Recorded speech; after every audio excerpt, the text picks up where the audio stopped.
Quan la nena està malalta, les seves nines també han d'emmalaltir per fer-li companyia. L'avi les visita, els recepta els medicaments que fan el cas i els dona moltíssimes injeccions amb una ploma estilogràfica. Aquest nen està malalt, doctor. Vejam...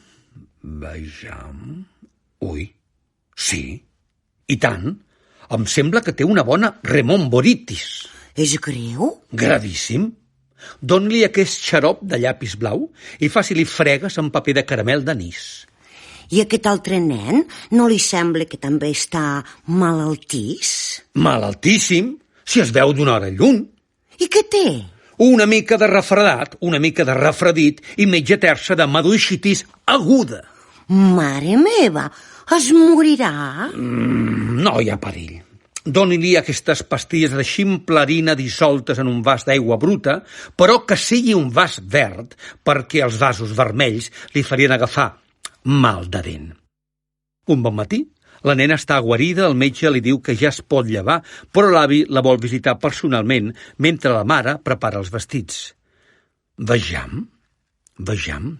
Digui 33. Digui tiroliro. Provi de cantar La donna immobile. Tot va bé. Ha estat una magnífica febre mangina.